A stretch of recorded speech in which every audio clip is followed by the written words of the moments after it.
My name is Freeman Chari. I've worked with Wellington Mahohoma for a very long time. We know each other from our time at university. We've worked together in the Citizens Initiative. Wellington Mahohoma has been diagnosed with end-stage renal failure. His best shot at life, at normal life, is a transplant. We have assessed options, and we believe that the best option for him at this point is to have a transplant in India. We have gone through the processes of looking for a donor. There are matchings that are being done, and we believe that we will probably be successful in getting one donor for him. But for the transplant to happen, he would need to travel to India. Now, the costs that are involved are around $25,000. We are coming to you to ask for your assistance. I know a number of you might be asking, who is Wellington Mahohoma? Does he deserve your help? As a person that has worked with Wellington Mahohoma, I can testify that I have not met a human being that is so passionate and compassionate about his people as he is. When Cyclone Idai happened in 2019, he called me and he said, "What should we do? There's something that we can do." And that was just the morning after the cyclone. And I said to him, yes, let's assess what is happening. At that time, we had not even formed the Citizens Initiative. He said, I'm going down there. So he went to Mutambasere. At that point, I started looking for, money, just crowdfunding for help so that we could help those that had been affected by the cyclone. And Wellington was there. He didn't ask for anything. He just said, I'm going there. I need to be there to help. And so he was in Mutambasere. He was the first person that got there and started to organize people around the area. He went there and he started working with miracle missions. During that time, we did a lot. It was a tough time. A lot of people lost their lives.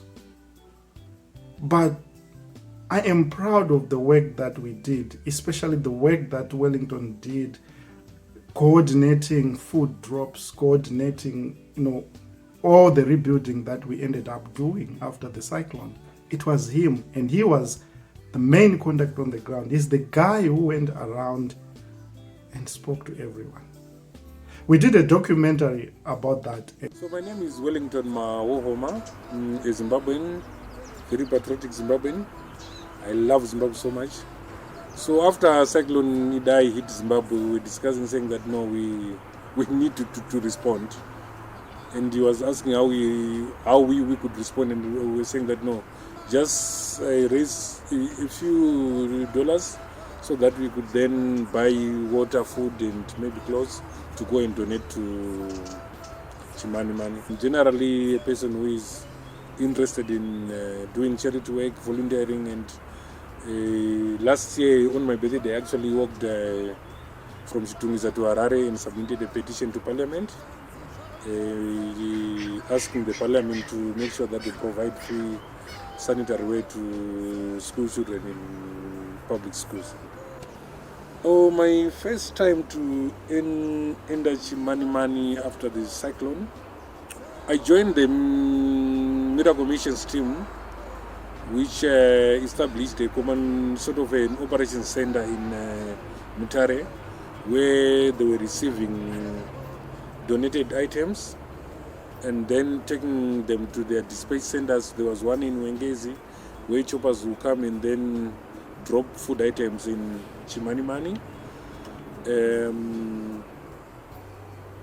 And I think I went to Mutambasere for 4 days Yeah, it was actually 4 days after. It was a Tuesday, the first Tuesday after the cyclone. Then we spent about a week, 4 or 5 days in Mutare, where we were coordinating now the movement of donated items from Mutare, taking them to where choppers could lift them and then drop them to hotspots where victims will collect the items. Then we're lucky enough to get a chance to jump into one of the choppers, and then we managed to just fly over Chimanimani. Then I think 1.5 weeks after the disaster, I had the opportunity to drive in Chimanimani beyond Skyline. There's a place called Skyline, which was sort of accessible, but beyond that, towards the Chimanimani Ngangu area, it wasn't accessible. It only got accessible after maybe 1.5, almost 1 week or 1.5 weeks after that. And what I saw that day actually broke my heart, but also then it reassured me the resilience we have as a people, the love we have to one another, and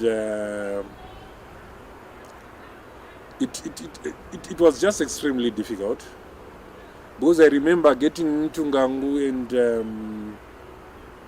one of the guys who actually assisted us with the project, Munya, he took me around Ngangu area where, there was a massive rock slide from the mountains and many houses were destroyed. I remember when he was showing me around, we came across this guy who was sort of digging in the rocks, so my assumption was that this guy was trying to salvage his furniture stuff, and then I reluctantly asked him, Makadi Muruguite, and his response was that I'm missing my daughter and my grandchild. Cyclone Idai struck Mozambique and parts of eastern Zimbabwe on 15 March 2019. Despite warnings, unprecedented carnage was left in its trail. One of the worst cyclones on record to affect Africa killed over 1,000 people. Tens of thousands were displaced. Entire villages were wiped away. In Zimbabwe, massive mudslides mixed with formerly balancing rocks cut off affected areas. Entire streets disappear as boulders descend on homes from failing nearby hills. The damage is massive for a landlocked nation that rarely experiences such natural disasters. In the aftermath, the nation is well and truly overwhelmed. Survivors are marooned from the rest of the world for days. Bridges collapsed. A GoFundMe page opened with a target of $10,000 exceeds tenfold as $106,000 is raised. $48,592 is spent by the Citizens Initiative, providing urgent food and medicines. From emergency response, the team moved to immediate recovery. Schools are scouted and identified. We followed up on how the funds were used. The Citizens Initiative honored their pledges and made sure learning can progress. There is deep gratitude from the recipients. Few are the friends honoring their pledges in these hard times. You go to Bikita. Bikita now, the story is that most of the schools, they've got very old infrastructure. And the damage at Mandara is extensive. It's actually worrying that if you go there today, the only building with which is fit for occupation is the building being constructed. All the other buildings have cracks, and it's just a matter of time. Those are actually sort of traps. Mandara and Tafara, both in Bikita, Rimbi on the Chisumbanje Road, and Mount Selinda on the Mozambican border reached out for help, and the citizens responded.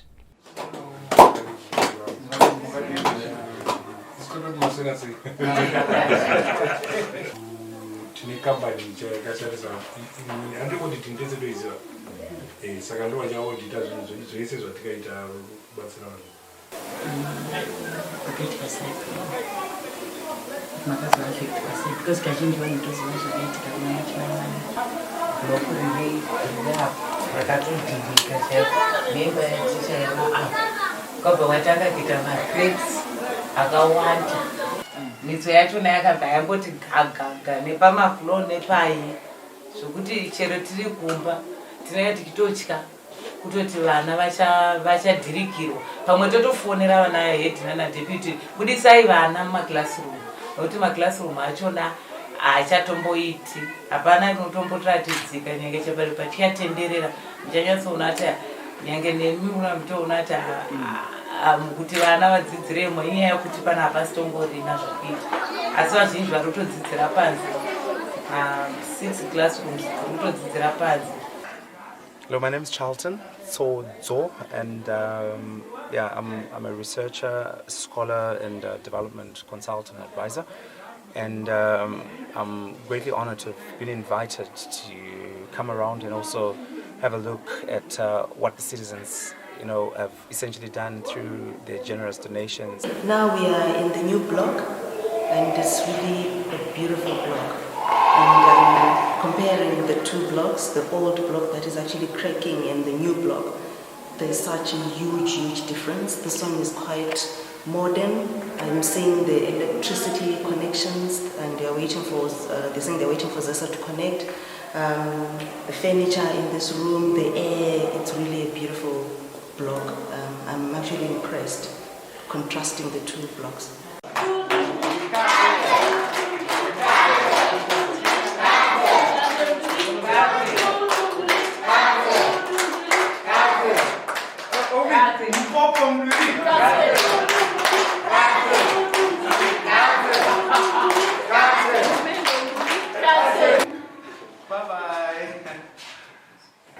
So this is the block at this school that the support from the citizens has actually built, and it's great, it's amazing. Sengike ngavakatshela izikolo ezimbalwa emakhaya ngakhangela nje equality of ama buildings lapha abantwana abafundela khona. This block is number 1, first class. Nxa ngikhangele istandard esikhona eZimbabwe particularly emakhaya. Ngithemba ukuthi ama resources etholakala kungaba kuhle ukuthi sibone ke ama buildings anje isikole zabantwana isikole esemakhaya. Inini public iri ndinonzwa kufara. And mafarira ndinoita two things. Tichitanga block iri kavaka vechitsvaka mabhiriji vaida matsamba. Ina anatsa. But ndakati ndikavapefumira block otherwise vanogona kundipatsa. Ndova ndavaka block iri. Ndinaye vakuru vandandinawo panapa vechiti supervisor public works.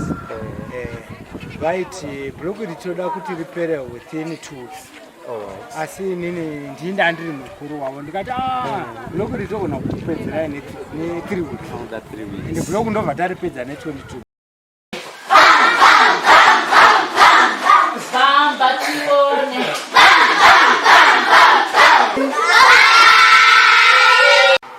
Ndingati alright now notenda Mwari nevanhu vanofemerwa kuti vabatsirewo nzvimbo yenyu yakasukwa ngeCyclone Idai. Tandisa makilasi ekudzidzira anga ari mashoma, anga akwacho angasanasi kuperera, asi ngekudonetwa kunasike zvimadonations block noratonakisa. Takapinda munoni mem temi ino vakadirika block redu. Temi ino ndopatakauya munotomufarira. One of the projects that we did was called the Citizens Clinic. We realized that after doctors had been fired by the government, our elderly and our children were now being faced with limited access to primary health care. And therefore, we said as Citizens Initiative, why can't we get volunteers that will provide mobile care across the country? It was all Wellington. We went to Bulawayo, Binga, Mutare, Masvingo, Midlands. Pretty much we covered most of the country. We saw about 5,000 patients free of charge. We filled their prescriptions for chronic diseases like hypertension and so forth. It was all Wellington. Nosikein tube ndauyo korapiwa ngemadhokodheya vauya kotibetsera pano. Tinobonga upenyu hwacho mazuva ano hwakunesa kuti tichaone mari yekuti tiende korapiwa ngemadhokodheya toitama. Esu tinobonga ngemadhokodheya auya kotirapa pano. Nesu tiri kuzvibongawo ngokuti vauya kobatsirwa zvakanaka. It was difficult. You know, it's hard to travel to places like Siabua in Binga. Those are difficult to reach areas. But he would make sure that we get there. And he is the person on the ground who spoke with the chiefs, who made sure that the path was open for us. He's the guy who did most of the work that you saw that Citizens Initiative has done. For us to be able to do what we do, we have relied solely on one volunteer on the ground, and his name is Wellington Mahohoma, or Welly as we call him. Welly has been that guy that when we have raised enough money, say for PPE or even for food supplies for hospital staff, especially at the start of the pandemic, he went around the country we identified the neediest, shall I say, hospitals that also did not have adequate PPE, where the nursing staff did not even have sometimes access even to food supplies because they had to stay at the hospital whilst they were seeing COVID patients. Or in some cases, some nursing staff would have to go into quarantine away from their families, and we donated and we would bring food to them. And the individual that would do that for us would be Welly Mahohoma. You know, he would be that guy who would say, guys, you know, I'm available. When you've got what you've got, we would simply send him the money. He would source everything that's required and be on his way without even a complaint. You know, he would be there delivering the food and medical and PPE supplies to Mpilo Hospital. We did some in Gweru, Masvingo. He'd be traveling in his little car, and you know, and sometimes the thing with Welly was he would turn up at the hospital, say somewhere in Chivu, a very remote clinic, and that would be the first person that they've seen from the city, and sometimes they then send him back with, can you just go and drop this off for us? Can you go and pick this up for us? So his service would not end with just what we've asked him to go and deliver, but he'd actually become part of that community, and he's off doing what they need to get done. So he's really been a gem, just a real foot soldier, never complaining. Even one time he even caught COVID whilst he was delivering PPEs and stuff like that. And often, you don't even hear of it, he is that guy that is just ready to get on with it. So when we learned about a month or so ago that Welly is suffering from kidney failure, it really came as such a huge blow to us, to his family, to the community at large, because just because of the work that he's been doing on the ground, So unfortunately, we've recently also discovered that the disease is progressing, and we are fast running out of time before his kidneys completely fail, and would like to be able to do his transplant ahead of that. So We are really appealing to you, your community, your friends, to partner with us as we raise this $25,000 that is required to complete Welly's transplant, so we can have him restored and back to health again and back to doing what he loves the most, which is to support initiatives that are helping the Zimbabwean community.